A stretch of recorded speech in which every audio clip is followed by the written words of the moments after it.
Kalau Oe mah biku pertama dari benteng ya, biksu ya, suhu. Jadi untuk menjadi suhu tidak mudah ya, nggak mudah. Kita dulu pikir waktu di Theravada, Mahayana ribet banget. Kalau Jayet tahu dong ya, kayak orang meninggal, kalau bantainya terlambat, udah subuh duluan, wah nunggunya 2 jam ya. Ya sampai baca di cancing, wah kayak 3 jam. Jadi kadang-kadang kita dulu nggak sabar gitu kan, mendingan kita duluan deh baru susu Mahayana. Karena taunya cuma sembahyang dan sembahyang. Tapi kalau kita belajar benar-benar agama Buddha Mahayana, itu betul-betul ulian luas tak terbatas. Biku-biku yang melalui jalur pendidikan sudah dipastikan tidak akan salah langkah. Kenapa? Karena hanya jalur pendidikan kita baru bisa mengajari sutra demi sutra, ajaran sejarah, riwayat, bagaimana perkembangan Mahayana itu sendiri dan semangat bodhicitta. Ya, semangat bodhicitta. Ya, beda. Kalau semangat manicita itu beda lagi. Ya, tahu manicita ya? Mani kami mau. Jadi memang kelihatannya biksu Mahayana itu uang dan uang. Tapi kalau misalnya kita masuk, uang bukan segalanya. Karena memang kita memegang, tapi kita mengelola sepanglai, sepangci. Lihat biara-biara Mahayana berdiri langsung kan, bagus-bagus, megah-megah. Kenapa? Uang itu dikelola dengan baik. Bisa bikin panti asuhan, bisa bikin sekolah, bisa bikin wihara. Tapi yang paling sulit dari itu semua manajemen wihara. Bagaimana menjadikan wihara ini sebagai tempat pendidikan, sebagai tempat mengundang fokus Buddha dan Bodhisattva. Kalau di Taiwan, Siapusa, tadi ada anak kecil, Siapusa itu yang kecil-kecil.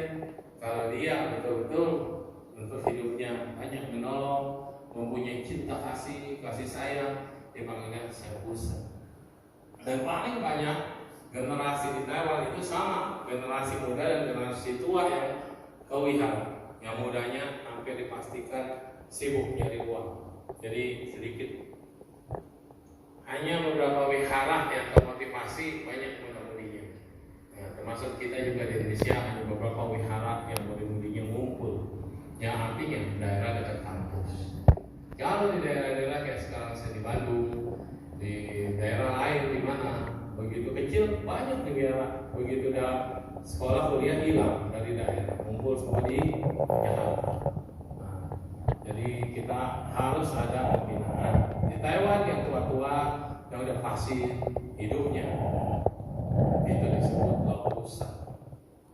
Bodhisattva bukan bodhisattva tua ya, tapi bodhisattva senior bahasanya. Kenapa disebut bodhisattva? Kita lihat dari semua bodhisattva di Mahayana, ya, yang benar-benar fisiknya seperti biksu cuma satu, yaitu Ticawapusa. Ticawapusa atau Ticamong, ya, Ticang itu artinya bumi, punya harta karun. Kenapa dikatakan harta karunnya bumi? Karena beliau tugasnya di mana? Tugasnya di neraka. Jadi kalau dikatakan juru selamat, yang paling betul-betul banyak juru selamat Mahayana.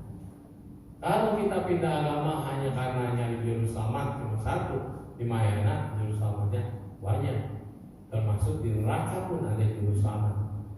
Jadi jangan sampai umat Buddha khususnya Mahayana, maaf nih, kalau misalnya nanti kita jatuh ke neraka misalnya ya, terus ngeliat ada biksu di neraka, tuh biksu aja masuk neraka. Padahal yang kita lihat adalah beliau ya, memang tugasnya di neraka. Supaya apa? Karena janji dalam Ticam Pusat Cing, yaitu Sitigata Sutra. Siapa yang pernah melihat patungnya, melihat rupanya, rupa berarti rupa. Siapa yang pernah menyebut namanya, siapa yang pernah baca sutranya dan hari jodoh dengan beliau, maka sekalipun Sanansu Sanira itu jatuh ke neraka. Di neraka kalau melihat sosok beliau, jadi kita bisa apa? Belajar. Contoh nyatanya itu kayak di penjara. Di sini dekat lapas wanita, lapas pemuda. Memang penjara, di penjara. Tetapi kan kalau ada suhu datang atau ada badai datang, mereka boleh kan kebaktian. Nah itulah kayak gitu, masa-masa potongan dari hukuman, boleh masuk ke cetia atau wihara yang ada di dalam lapas, sehingga mereka tidak disuruh kerja atau dihukum di luar. Nah, di neraka besar ada 8 neraka besar, 8 panas, 8 dingin, jadi 16. Terus ada 500 neraka sedang, 500 lagi, masih banyak lagi uliang-uliang neraka kecil. Jadi kalau seandainya kita masuk ke neraka, jangan pernah harap buru-buru bisa keluar. Makanya kalau tentang bilang neraka itu kekal dan abadi. Kenapa? Karena keluar dari neraka besar harus masuk ke neraka kecil. Keluar dari neraka kecil, sedang dulu. Keluar dari neraka sedang itu pun harus survei dulu keliling. Neraka kecil yang lainnya mana hukuman kita? Kenapa? Di neraka ini adalah bayar hutang karena dari karma buruk yang kita lakukan dengan pikiran, ucapan, dan perbuatan. Nah susah keluarnya. Terus dari sedang jangka lain ke neraka kecil yang banyak. Udah habis semuanya kita kelilingin, dan di sana jangka waktu tidak terbatas. 1 hari di sana lama banget. Kalau di surga tingkat pertama 1 hari di sana 50 tahun, surga tingkat kedua 100 tahun, surga tingkat ketiga 200 tahun, keempat 400 tahun, gitu kan, kelipatan terus. Nah, sedangkan di neraka itu udah oke, tidak terbatas. Jadi kita semasa hidup melihat patung Ticambang Pusat di bulan 7 ini harus selalu ingat setiap bulan 7. Jadi Fociao dan Rucia sama Taocia. Jadi kita akan lihat di Jerman ada Buddha, ada Kongzi, Konghucu, ada Lao Tzu atau dibilang sebagai Taois. Dulu ini saling kejar-kejaran. Ini 3 agama populer, kejar-kejaran. Tergantung siapa penasihat raja. Kalau penasihat rajanya Taois, maka wihara tidak akan berkembang. Yang ada mungkin dibakar atau didiamkan atau digeser ke gunung. Kalau rajanya penasihatnya Buddhis, zaman dinasti Tang contohnya ya. Nah dinasti Tang itu semua pembangunan wihara besar-besaran yang jadi biksu itu banyak tidak terbatas. Nah jadi selalu naik turun. Akhirnya ada yang disebut Sanjiao, 3 agama jadi satu. Sanjiao inilah yang melekatkan hubungan antara Rufo sama Tao. Rufo Tao. Nah ini digabung menjadi lebih tenang. Indonesia imbasnya memang dari Tridharma paling lama di sini. Maka kita lihat kelenteng kita tidak bisa bedakan kelenteng Tao sama kelenteng Fo, kelenteng Buddhis. Pasti di depannya ada Sikyamuni. Lalu muncul baru di belakangnya Kuan Yin kan juga Fo ya kan, kanan kiri ini Sepalohan, berarti ini kelentengnya Fo. Nah terus kalau yang tidak ada Kuan Yin-nya, kayak Kuan Kong, ini masih pertanyaan Kuan Kong yang mana. Tapi semua harmonis saja, aman-aman aja kalau di Indonesia. Kenapa? Fo-nya ada, Taoisnya dulu belum berkembang, kalau sekarang Taoisnya mulai ada kembali menghidupkan kembali master Tao di Indonesia, dan kirap juga udah mulai banyak. Nah yang sampai tusuk-tusuk juga banyak. Kalau di Taiwan mulai dari dulu, sekarang malah lebih berkembang variasinya. Orang meninggal nanti ada meni yang nari-nari, gitu kan, pakai baju yang sangat minim, nari-nari. Kenapa? Masih mudanya sering ke diskotik semua. Ya udah, begitu meninggalnya ya kita hibur lah, gitu kan. Nah, ada yang macam-macam lah kalau Taiwan itu kalau seremoni pemakaman. Tapi yang masih standar ya itu pakai cara Foccia Buddhis. Dan Buddhis influence-nya juga banyak. Karena antara Taois dan Foccia ini saling mengimbangi. Ketika agama Buddha masuk ke Chukpo, semua berubah. Dharma tetap sama, tetapi tata cara kebaktian, tata cara upacara, tata cara penyesuaian culture dan budaya. Maka jubah ini ada dalam jubah dinasti Tang. yang sampai dipakai sampai sekarang. Nah, kenapa?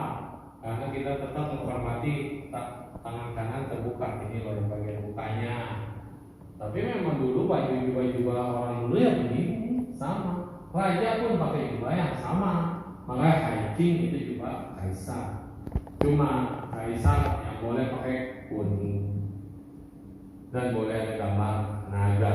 Tapi karena biksu adalah gurunya daripada kaisar dan raja, maka biksu boleh pakai kuning, ya kan? Karena selain itu kalau paising atau rakyat pakai kuning harus dipenggal. Jadi warna kuning adalah warna yang luar biasa. Nah, jadi biksu ini pakai jubah warna kuning, paham ya? Umat pakainya hitam. Kenapa umat pakainya hitam? Hitam ini simbol daripada kilesa.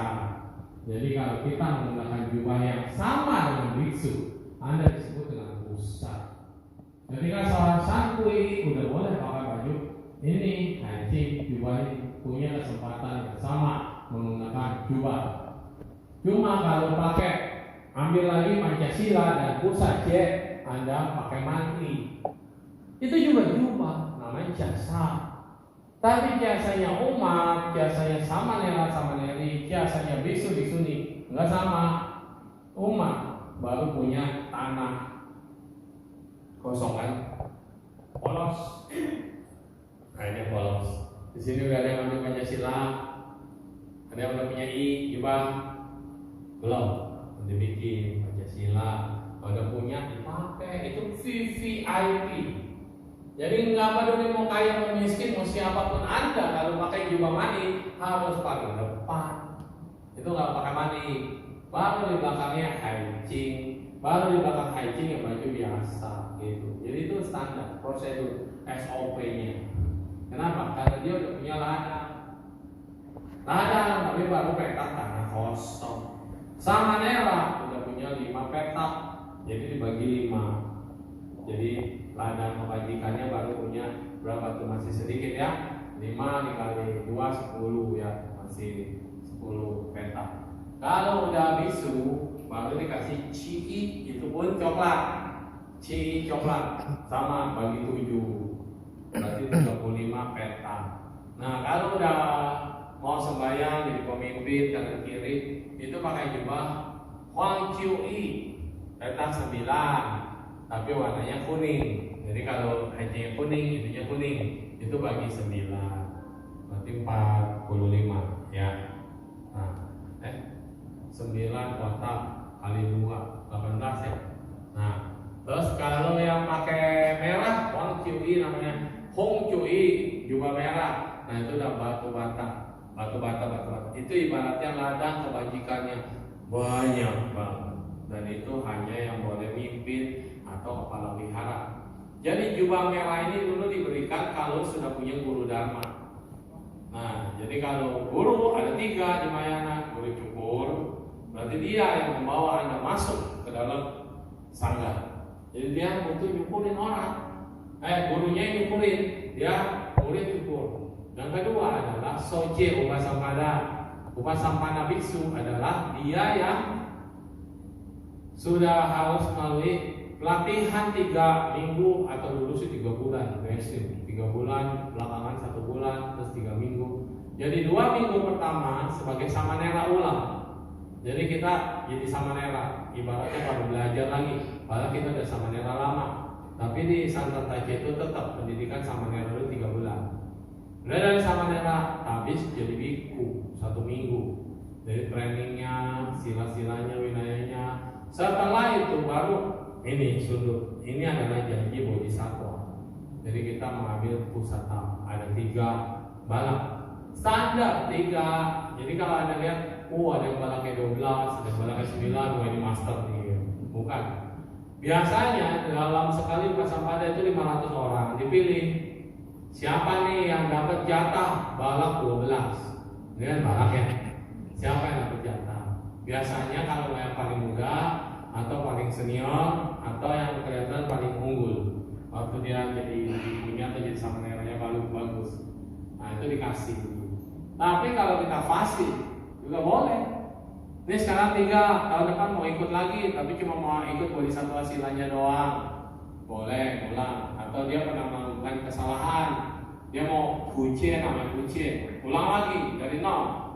Mau ikut lagi upasampada, tambah lagi. Nah, ini 3 titik ini ada artinya. Yang Tuhan saya bertekad memotong semua kejahatan. Yang siu menambah kebajikan. Setu menolong semua makhluk. Jadi kalau 3 ini tidak dilanggar, sumpah bodhisattva itu putus. Ngerti? Jadi biku kalau sudah melakukan kejahatan bukan biku. Biku kalau dia tidak menjalankan kebajikan bukan biku, bisu ya, itu ngomong bisu.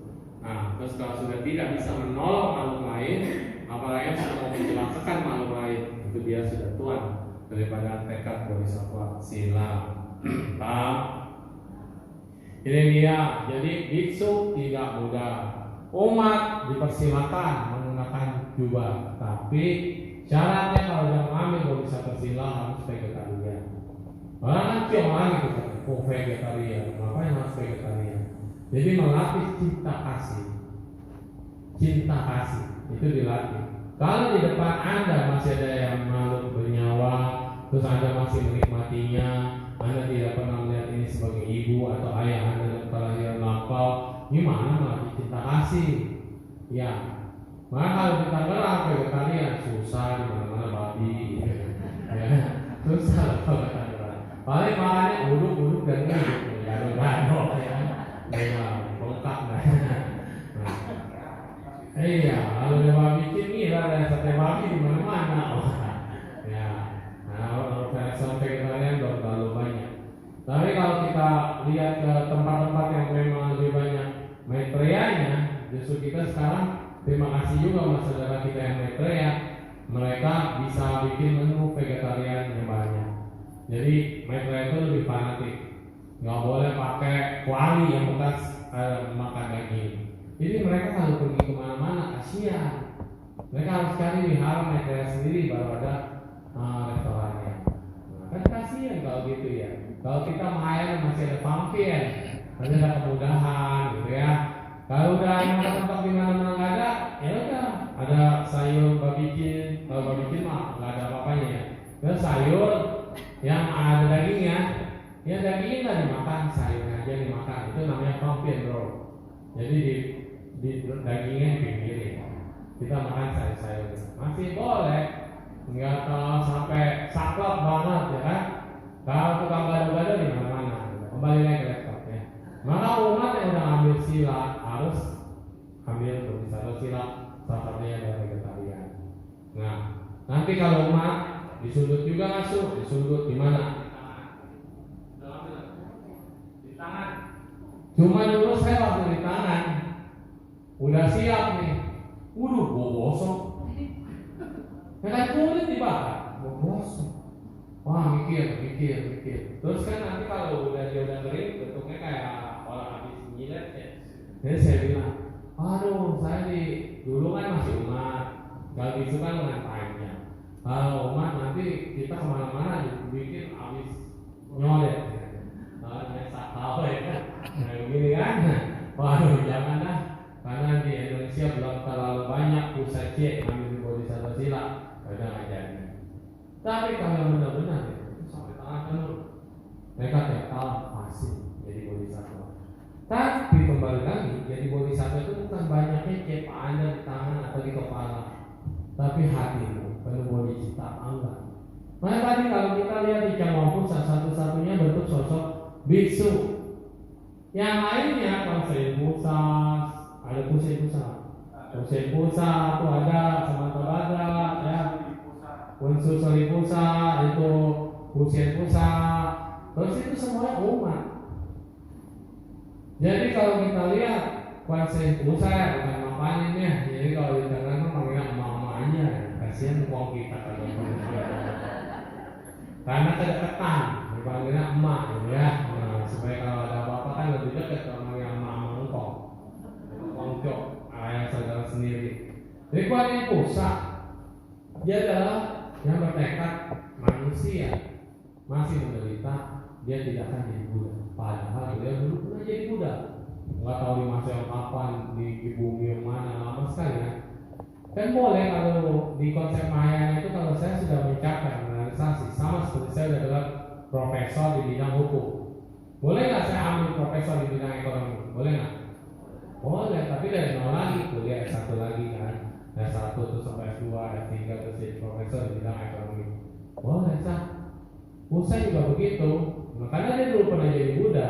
Kalau kemudian punya tekad untuk nolong lagi, karena bumi ini terlalu banyak orang yang bandel, orang yang tidak paham, orang yang tidak salah jalan, orang yang perlu dikasihani. Maka latar belakang beliau adalah se adalah meta, P adalah karuna. Dari meta karuna atau disebut bahasa Inggrisnya compassion. Kalau di bahasa Indonesia cinta kasih dan belas asih. Maka mantranya tape cow ta se tape ta se maha maitri tape maha karuna. Nah itu adalah tape cow. Jadi mantra tape cow bukan cuma untuk mengusir makhluk loh. Siapa yang bilang makhluk disakiti pakai air? Wah, pergi kamu, kamu orang lain pakai garam, pakai garam, kamu orang itu menyakiti. Kuasa Musa pakai sepeng. Semua yang tidak tahu diharapkan dengan cinta kasihnya, cahaya tanpa batasnya menjadi tahu, mau belajar, mau ikut, mau naik ke Sukawati. Jadi bedanya Buddhis dengan yang lain. Kalau yang lain mengusir, menyakiti. Kalau Buddhis merangkul. Tapi karena banyak makhluk yang namanya keras, obat, nggak ngerti. Pokoknya ada tugas dia begitu, garang, dan kejam. Nah, konsep pusat juga bisa berubah menjadi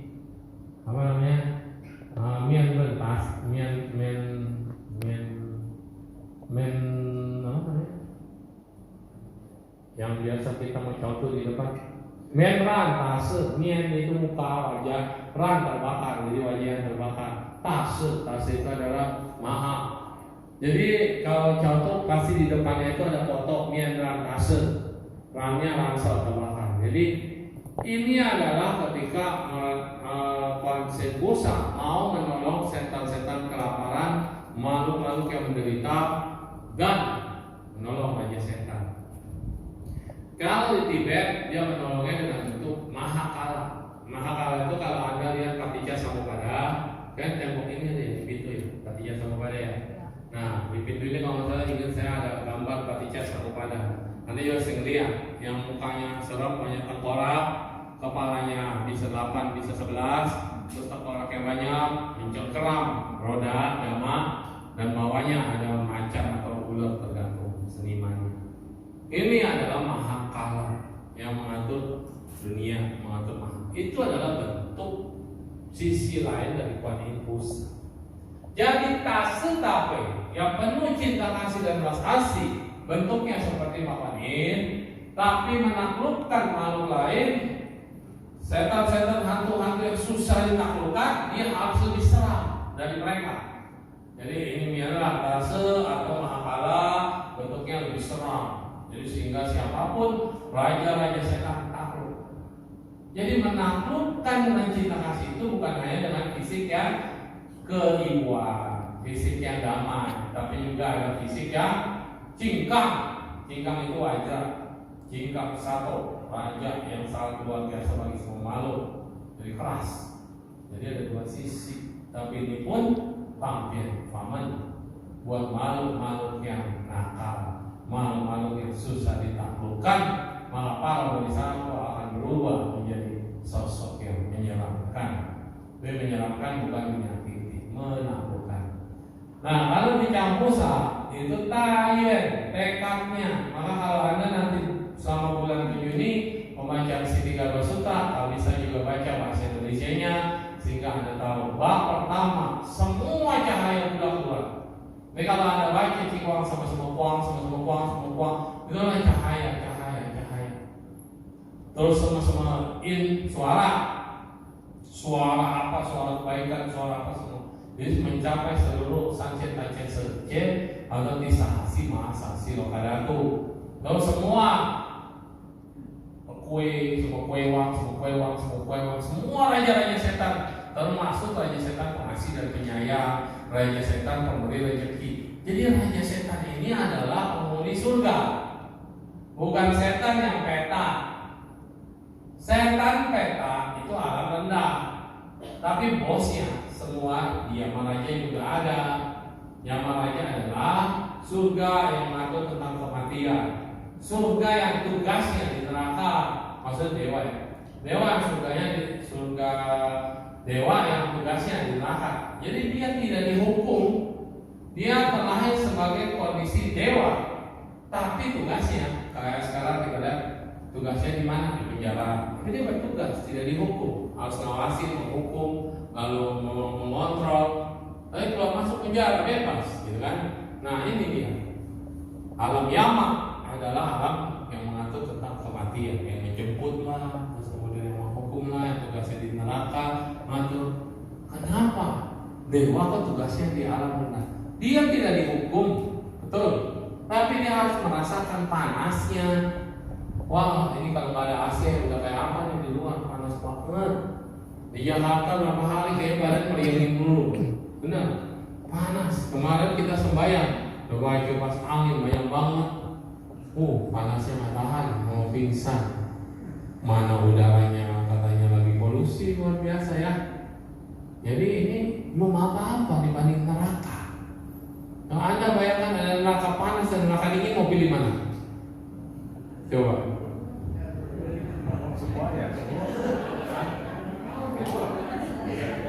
Biasa pada ke puncak, ke Nepal, ke Himalaya, ke puncak, ke hutan, pokoknya banyak saljunya, ke Meko, ya kan? Kalau musim salju pada ke Jepang, ada pengen lihat salju. Ini neraka dingin. Saking dinginnya menembus batas. Kita kalau ke negara dingin masih pakai mantel, pakai topi kupluk yang tebel, pakai wol, pakai sial, pakai sepatu bot yang tebel, benar? Di neraka cuma kulit doang. Gimana tahan? Panas kepanasan, dingin kedinginan. Nah, Ticang Wangpusa itulah karena tekadnya yang luar biasa menolong. Kalau neraka tidak kosong, saya tidak akan menjadi Buddha. Sampai kapan neraka kosong? Mungkin atau tidak mungkin? Mungkin nggak neraka kosong? Enggak. Emang enggak. Karena kita kagak mau. Tapi kalau dari semua ini pada bilang mungkin suhu, kita semua ada di sini berapa orang nih semuanya. Saya tidak akan melakukan kejahatan, saya akan berbakti, saya akan banyak melakukan doa, saya akan banyak melimpahkan jasa, saya tidak akan ngerepotin Ticang Wangpusa. Maka kita semua mungkin kagak ke neraka, betul? Kecuali kepleset lah. Karena pikiran terakhir kan menentukan. Walaupun Anda seumur hidup baik, tapi pikiran terakhir, mana tahu kita tiba-tiba kayak kemarin COVID. Coba waktu COVID, yang meninggal banyak banget ya. Emang ada yang tenang tuh di rumah sakit, coba. Mau biasa liangkeng, mau biasa dia doa, mau biasa dia suntik, sendirian di rumah sakit. Kalau nggak berjejer, yang kita mungkin COVID yang nggak parah, yang sono batuknya udah kayak mau muntah darah, satu ruangan. Kebayang nggak kematian akan lebih cepat? Belum di sono tiba-tiba udah hilang, udah dibawa ke krematorium. Saya dulu nekat loh, pertama kali ada COVID pertama di Bandung, karena ini umat lama dan paling baik, keluarganya juga luar biasa, jadi panita gitu kan. Jadi begitu dia meninggal, anaknya nangis, waduh, tega, langsung ke rumah duka, pakai PPD ya, HPD, pakai HPD double. Buset, udah kayak makhluk planet. Susternya pakai ini ya, baik juga ya, pakai sweatingnya, satu lagi suhu, iya, pengamanan double. Wah, udah pakai kacamata, udah ditutup, pakai helm lagi, masih pakai ditutup lagi. Wah, Ini gua doain orang, entar gua didoain. Tapi beruntung, bener, nggak ada harganya jadinya orang meninggal. Jadi selama masuk rumah sakit nggak boleh dibesuk, nggak boleh. Makanya doanya pakai video call. Suster itu pun kalian baik. Ada rumah sakit yang nggak tahu loh. Boleh keluarga nggak boleh masuk, keluarga berhubungan juga nggak bisa video call. Kalau rumah sakitnya baik, susternya masih mau. Sampai kita dia udah koma pun kita doain lewat video call. Udah jalan kita ngurusin bersama. Pak kapok lah pertama kali dia nggak tahu. Saya sih nggak kapok karena saya tekad. Tapi diomel-omelin sama musuh-musuh. Wah, orang-orang masih butuh kamu. Ya, jangan sok jadi pahlawan kena jalan lagi. Waktu zaman Delta itu. Wah, udah untung kita lihat sendiri. Peti matinya pakai triplek doang. Terus diurep, terus mayatnya pakai mayat yang biasa orang gotong-gotong itu loh, yang biasa pakai kertas, tas koren kan. Lalu di mana ada korban, ada kasus atau apa, mayatnya diurep, dimasukin tas itu, masukin lagi ke peti. Oh, lebih parah dari dibocor. Nah, itu waktu zaman COVID, kita doain. Gimana doa? Suara yang udah keluar, mudah kita kemudian, udah semua sauna itu di dalamnya. Waduh, saya sampai nggak bisa ngelap muka dong. Ini kan keringat ya, sampai ke mata perih keringat tuh. Coba aja doanya udah secepatnya, se-ekspres udah. Tapi kita yang penting kuansia. Nah, selesai. Terus langsung dikremasi. Nggak boleh yang ikut. Terus suhunya ikut nggak? Ya karena ini umat lama ikut diomelin lagi. Ngapain ikut?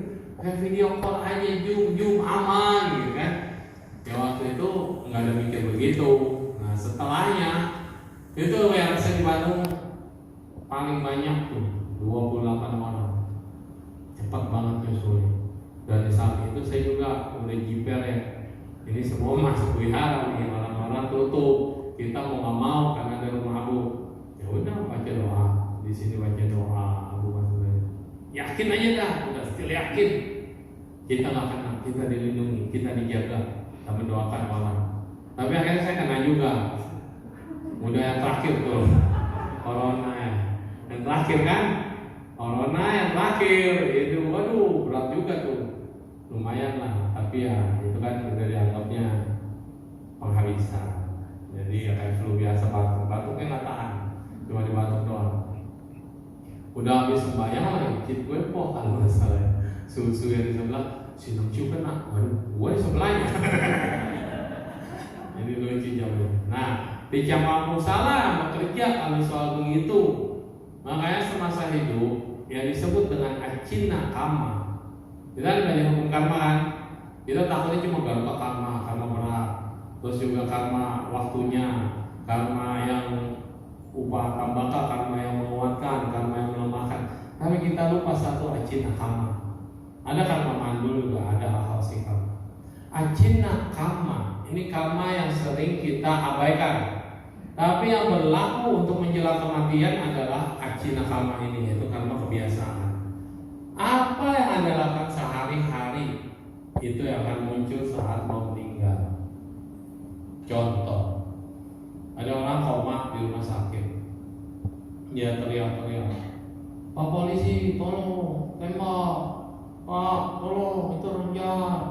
Panggil saudaranya, mungkin dia lihat saudaranya, Opo, Ipo, itu lempar, batu lempar, mungkin dia zaman kerusuhan kali ya.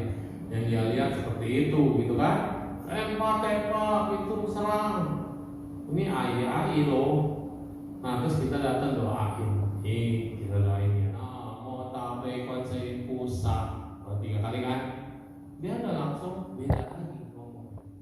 Jadi benar-benar kita nggak tahu doa itu benar-benar kuatin pusatnya datang atau dia langsung masuk ke alam bawah sadar dia, bahwa dia pernah doa sama kuatin pusat, pernah kebaktian, pernah bacanya KPCO gitu kan? Ini bekerja. Jadi waktu kita baru wandana 3 kali dan mau mulai namo oleh tanah tolaya ya, dan langsung bilang ma, saya bingung dia panggil ma mana gitu. Maim, oh Pak di pusat, berarti adalah Paling Busa. Kalau main tecu banyak salah, tecu gini-gini, pokoknya dia ngomong tuh sama emak sampai tak tecu selesai. Berarti kan bermanfaat ya itu baca doa. Manfaat. Itu ngajak kebiasaan kita yang nama aji nakama bekerja masuk. Ketika aji nakama masuk ini, selesai kan baca apa? Sankui iya, besian. Harus sankui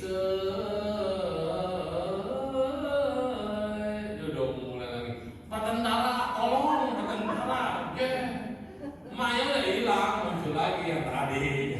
Tolong tembak. Berarti kekuatannya cuma sebatas doa paling sama kepeja. Nah inilah butuhnya aji nakama. Makanya kenapa kita di Mayana Rao Senienfo setiap saat nienfo. Lagi nganggur nienfo, lagi masak nienfo. Kepada masak sambil joget-joget lagu dangdut ya kan. Nah itu masuk kalau nggak sadar. Nanti begitu di rumah duka lagu dangdut itu yang keluar. Nggak bakal keluar tuh yang niencing atau yang apa gitu. Jadi itulah fungsinya nienfo. Om Itoho. Wanin Pusa atau namo Ticawang Pusa. Tergantung Anda cocok yang mana. Kalau cocok baca Amitabha terus. Anda cocok dengan Wanin Pusa terus. Ini buat diri sendiri. Tapi kalau yang kebaktian jangan bilang-bilang hari ini kita akan baca Amitocing banyak itu. Ngomong, saya mau bacanya Wanin Pusa Umpin. Lagu aduh. Kebaktian ya kebaktian ngikut. Tapi kalau latihan sendiri namanya current using. Latihan dirisan, ini pegang satu. Lebih cocok. Itu dia. Itu manfaatnya kita sama. Jadi